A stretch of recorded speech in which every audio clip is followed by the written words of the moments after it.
up time just to see you smile as we live life for such a short while. But it can't be, you know how. Assalamu alaikum. My name's Haroon. I'm just here to discuss today about my journey into Islam and everyone else's thoughts about it. But my story, it starts probably from when I was 10. I'd never heard of Muslims before in 2001. So the first thing I thought about Muslims were terrorists, because then the next thing I know, the media's coming out on 9/11 saying that Muslims blew up Twin Towers. So as a 10-year-old, you're like, what is this? Who are these people? And then being young, you go by what everyone else has said.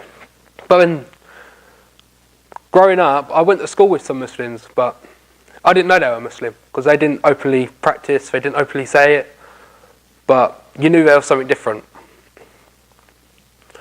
And then when I was 17, I was baptised and converted to Christianity because I knew that there was one God, but at the time I thought that Jesus was his son. But then growing through Christianity, I thought, wait a minute, I'm reading these scriptures. They say Jesus is the Son of God, yet in the scriptures it says that God has no significant other, and no children and no spouse. So then I thought, something really weird going on here. So I lost all faith because I couldn't understand it. I didn't understand how people were idolising a man who they called God. Yet God said that you can't idolise a person because I'm the one creator. All these things, it's just wrong. So I lost faith in Christianity. And then when I turned 18, I kind of went through a really rough patch. I was diagnosed with depression, anxiety, and I didn't know how to control it. So from there, I went on to really heavy drug taking. It's fair to say I was probably addicted. I was taking Class A drugs six nights a week and drinking 5 nights a week. And that went on for nearly 3 years. So for 3 years of my life, I didn't see anything other than drugs and alcohol. I didn't see my family. I didn't see no one. And then I got a job. I started working in care, working night shifts in a care home. And then, alhamdulillah, my wife now, she got the job in the same place. And she was the first practicing Muslim I'd ever met. She didn't say she was Muslim. We'd worked together for 4 months before I even thought that she was Muslim. The only reason why I thought something not right here, it was during the month of Ramadan. And she was fasting. So I was like, why are you fasting? I was like, why are you not eating? She's like, I can't. I was like, what do you mean you can't? There's something seriously got to be wrong here. She's like, no, it's my religion. I was like, all right, so what's your religion? And she told me that she was Muslim. I was like, so initially, Muslim, me being swayed by the media and everything, I thought terrorist. But then the grown-up me, well, slightly grown up, said, just ask questions, You've got this conception of a religion and these people, yet you now have this opportunity to talk to one of them. So I was like, all right. I asked her a question. I was like, so what's it all about? Tell me. And she was just saying, she was like, it's just belief in one God, but there's no, he has no significant other, and that he has no children. I was like, wow, so that's what I believe in. And then probably a week later, she come in with loads of books, and a little pocket Quran. So I started reading. This was in the July. So I started reading all these books, opened them up. I was like, there's something seriously wrong here. Why do they believe in Adam and Eve? Abraham, Moses, Jesus. I'm looking at it going, this can't be a religion. This isn't the religion that I know. Why do they believe in what I believe in? It confused me.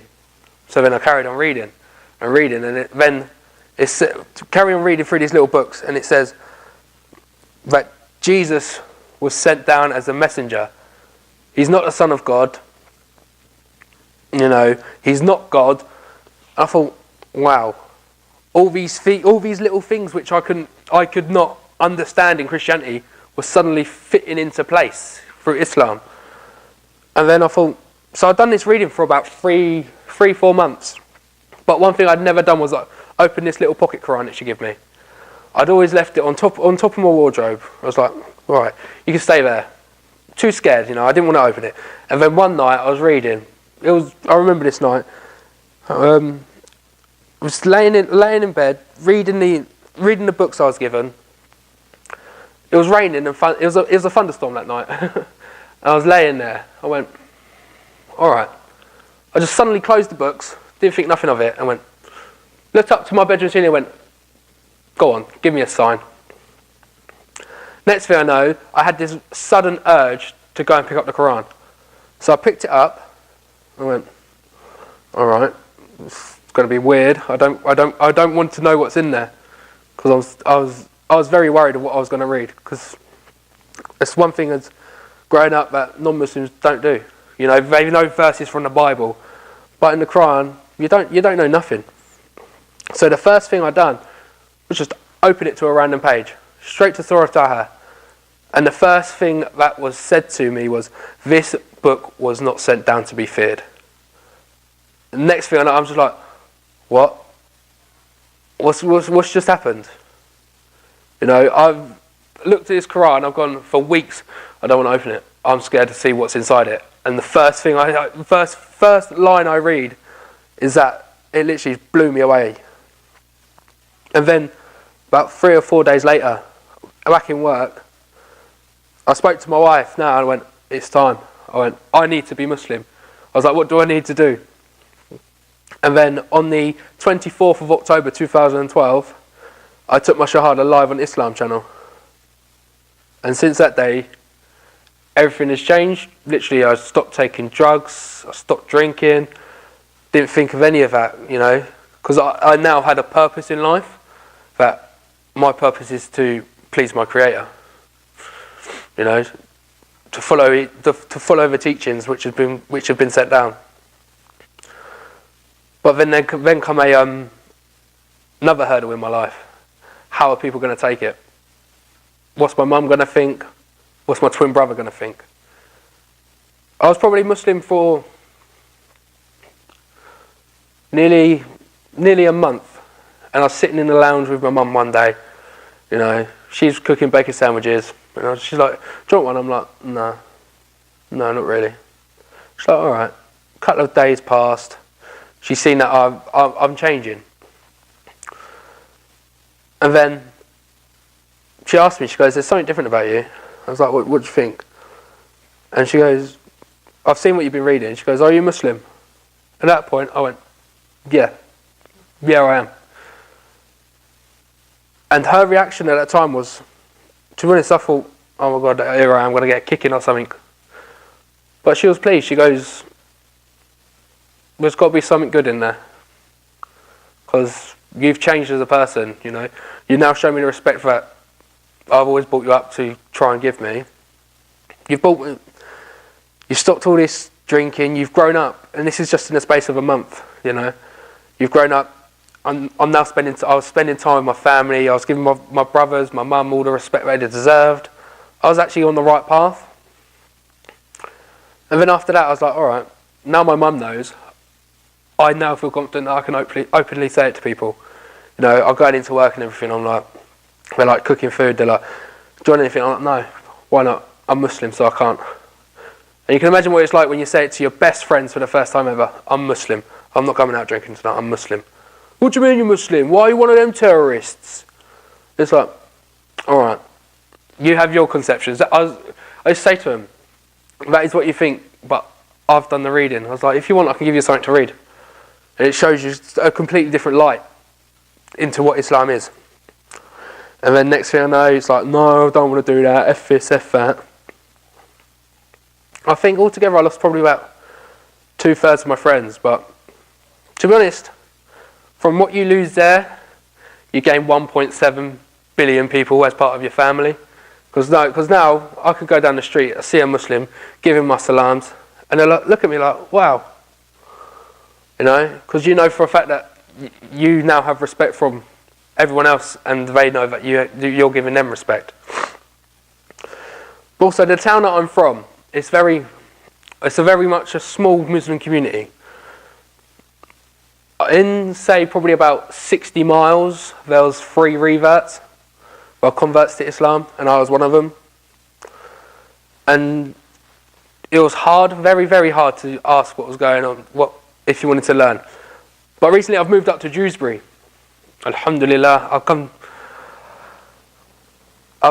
come, literally I feel like I'm part of I feel properly that I'm part of a family, man. Because you've got people which have gone through what I've been through, and they know that if you've got questions, you're not going to sound silly, you know. It's like today, Muhammad Amin, alhamdulillah, he's been teaching me Arabic, you know. Last night I didn't even know my Arabic alphabet, and today I read a whole page in the Quran in Arabic.